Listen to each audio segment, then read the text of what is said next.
have a look at this squall coming through. Phillip Island has completely disappeared. It's about to take out Nepean Island. This has come up in about the last 5 minutes. I think I might get back in the car. In 1849, my ancestor, James Harrison, escaped from the Cascades penal settlement on the Tasman Peninsula and stole a boat along with a couple of others and travelled over to the Pittwater district, where they held up the house of one Bartholomew Reardon. Shortly after, his stint at bushranging came to an end, and he was captured and sentenced to death for the capital crime. Fortunately for us, that sentence was commuted to life transportation beyond the seas. Well, he was already in Van Diemen's Land. Where else could they send him? Well, they sent him here, to Norfolk Island. And ironically, Bartholomew Reardon, the man that he held up, he was born on Norfolk Island. It's amazing how things come full circle, isn't it? So we're going to explore the penal settlement at Kingston on Norfolk Island and find out a little bit more about the incorrigible James Harrison, 6071. He was a very bad boy. He was about 18 years of age when he ended up here in February 1850.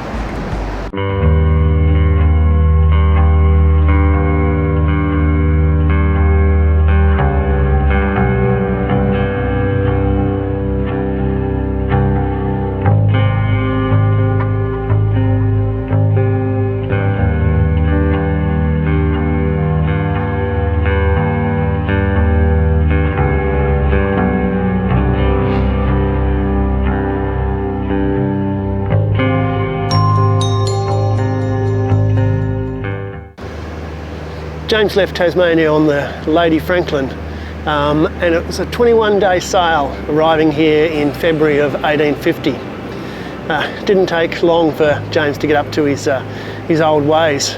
So in the remaining 10 months of 1850, brought 15 convictions for minor infractions, 9 for disobedience, 2 for being disorderly, 1 for disrespect, 1 for swearing, and 2 for interfering with police.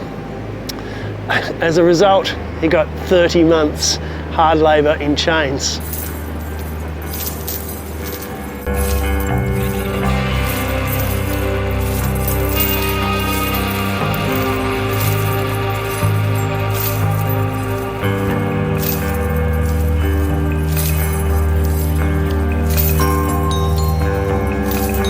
(1851) didn't really change anything, because from January to August he committed another 15 offences, mainly for being disorderly, disobedient, insolent and quarrelling. The penalties amounted to 92 days solitary, 15 months hard labour in chains and 75 lashes. They didn't mess around in convict days, did they?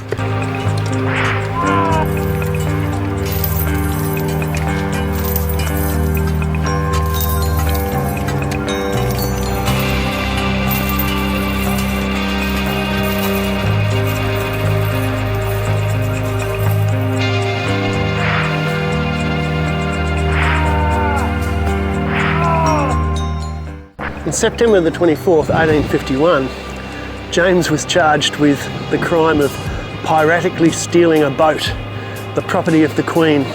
The charge was not pursued when the prosecutors decided that the boat wasn't that far from the shore and it couldn't actually be classed as piracy, but maybe I'd like to think that piracy runs in the family.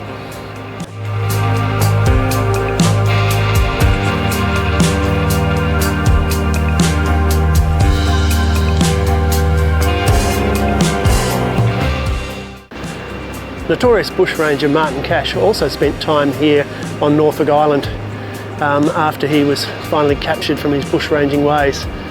Eventually he spent time as a constable in the cottage behind us. But in this book, his autobiography, he actually writes a very interesting piece, which I'll read. He said, "One of the men who was charged with attempting to take the launch was a rather extraordinary character. His name, if I recollect right, was James Harrison, but better known on the island as Jimmy Harrison. He was a man above middle size and appeared to be about 18 years of age, and on occasion, in question, evinced both courage and determination. His party, on being attacked by the police, immediately gave themselves up, but Harrison, before being overpowered by numbers, left one constable to be carted off the field and nearly disabled another, and had two or more of his companions evince the same spirit, they undoubtedly would have succeeded in effecting their escape from the island. I don't take after James in that way. I've never been a violent person in my life.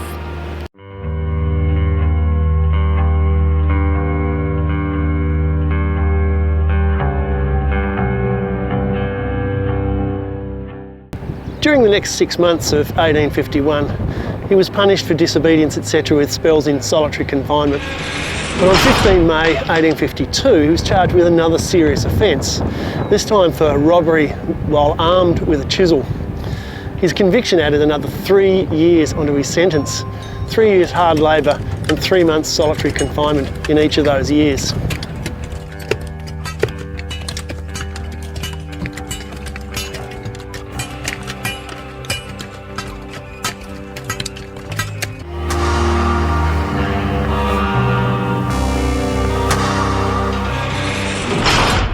So this is the ruins of the main prison, and it's a little bit eerie to be walking on the ground where no Harrison has stepped since 1855. So these are the cells where the old hands were held, and in 1851 there were 1,750 people imprisoned in these cells, one of which being 6071, James Harrison.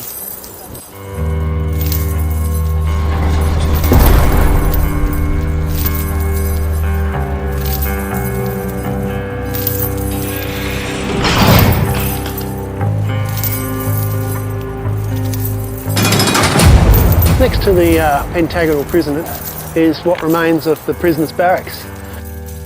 This area of the prison barracks was actually for the good guys, for the low standard offenders. Maybe James didn't actually spend any time in here and spent most of his time next door in the prisoners' cells. This is what remains of the pentagonal prison, which was a version of the separate or model prison here on Norfolk Island. And James Harrison spent some time in here as well, in his solitary confinement in a dumb cell, as he had done in Van Diemen's Land and as he would again when he returned in 1855.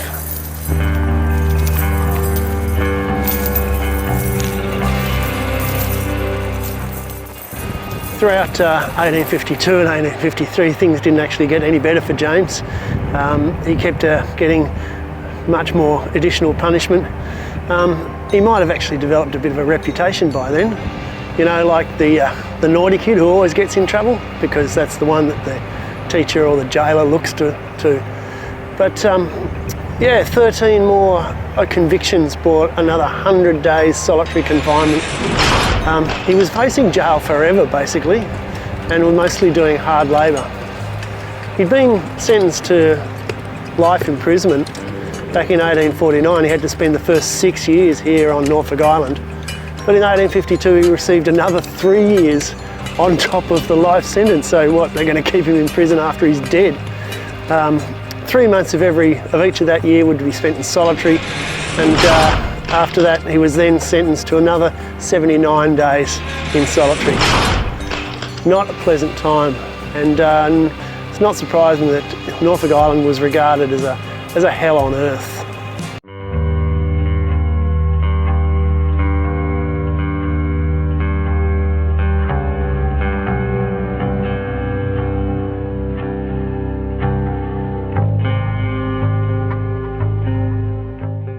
Well, I've decided not to pay the $15 to enter the government house, because I don't think I really want to be walking in the footsteps of that terror commandant, John Price, who basically turned this beautiful place into an absolute hellhole.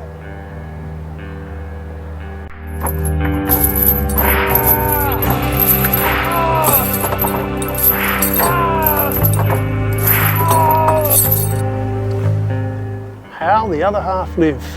This is the military barracks. I don't think James would have been too friendly with any of the guys living here, and I think it was probably vice versa.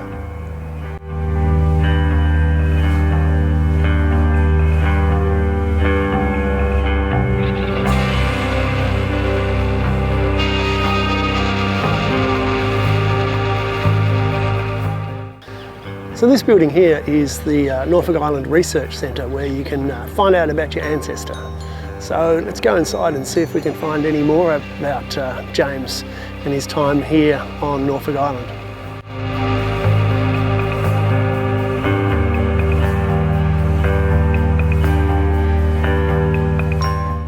That was an interesting experience. They did actually have a file on James Harrison that someone else had obviously asked them to do some research on. 9 pages of it was stuff that I hadn't seen before, or a couple of those pages I had, and the rest of it was actually Dad's research. So $24 later, I've got copies of some of those papers, including a diary extract from a guy who I presume was an overseer, recounting the piratical stealing of the launch. So I'm going to have a bit of a read of it, and then we'll share it.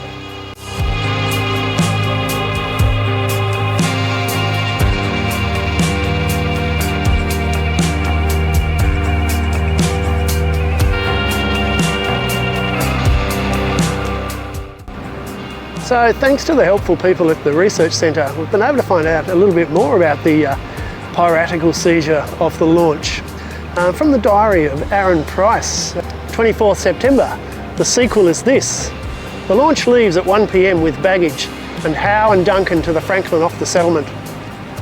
Harrison, shortly after leaving, rises from his thwart to ask for his blanket frock. He then advances to the rudder, at which Mr. Coxswain Galbraith was.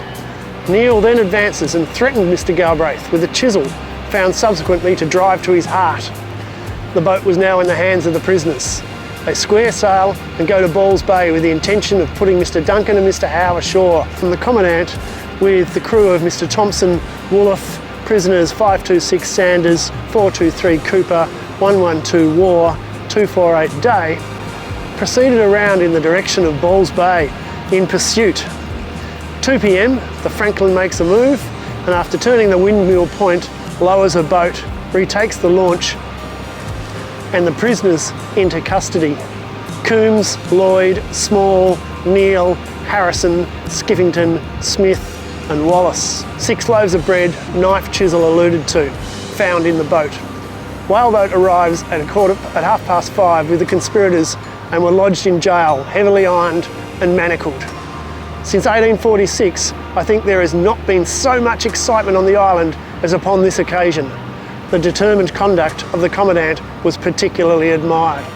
On the 25th of September, he writes, "The prisoners before named were brought up for examination upon capital charge, whereupon they're fully committed to take their trial." And in 1852, 24th of May, when the following prisoners were arraigned, attempting to take the launch from Mr. Galbraith: Jacob Small, 1 year hard labour in jail; James Harrison, 3 hard labour and 9 months solitary confinement. And the others were given a mixture of 6 months to 3 years hard labour in jail. So, the most exciting event to happen on Norfolk Island. That's something to be proud of, actually. I'm pretty happy about that.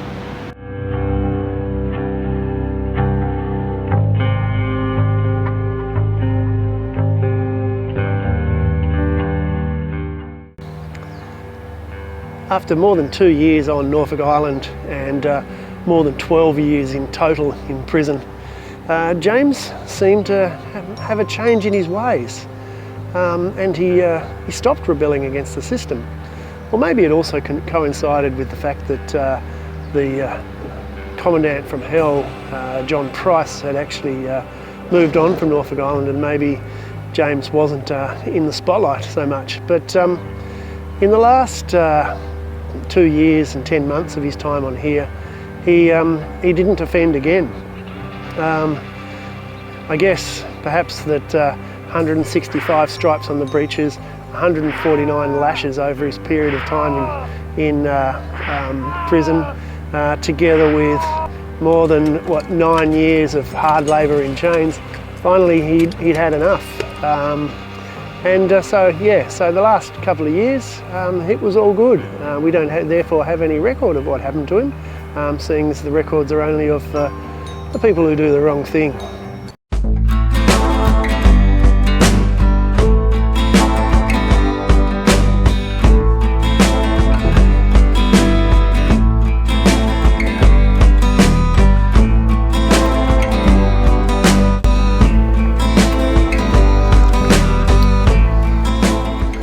A croquet tournament seems to be a little bit incongruous compared to the history of this place, when it was literally a hell on earth.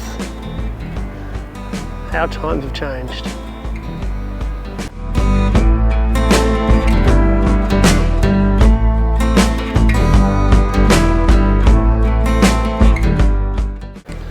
Apparently it's a coincidence that the skull and crossbones on this gravestone is a Freemason symbol, and the Commandant Maconochie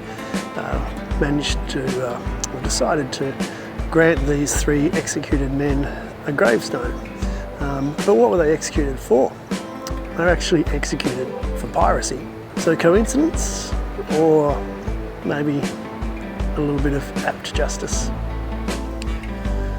Surely it can't be a coincidence that this one Bartholomew Reardon, who died on Norfolk Island in 1807, surely it can't be a coincidence that the Bartholomew Reardon who James held up his house and his wife, and which resulted in being sent to Norfolk Island, it can't be a coincidence that that Bartholomew Reardon in Pittwater, Tasmania, was originally from Norfolk Island.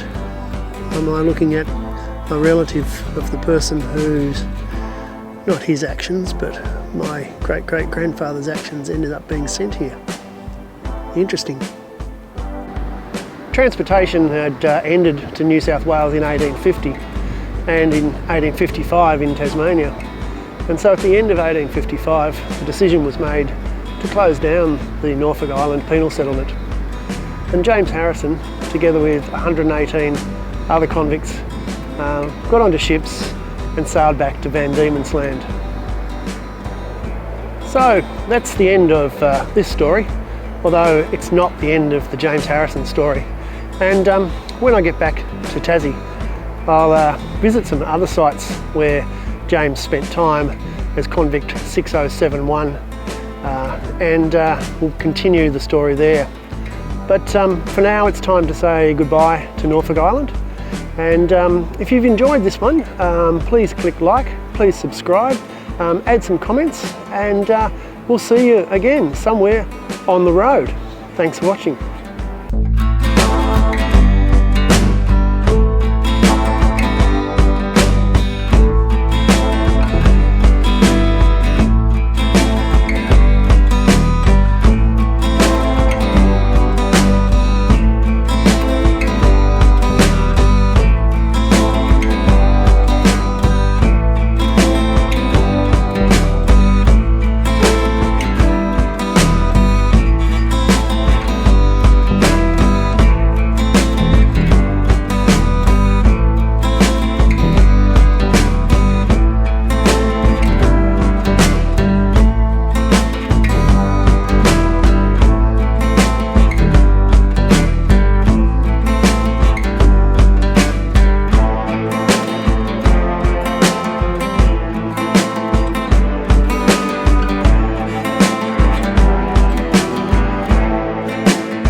This is Cascade on the northern coast of Norfolk Island, but it is a little bit ironic that even though he didn't land here, James Harrison escaped from the Cascades penal settlement, was sent to Norfolk Island, and could well have landed here at Cascade.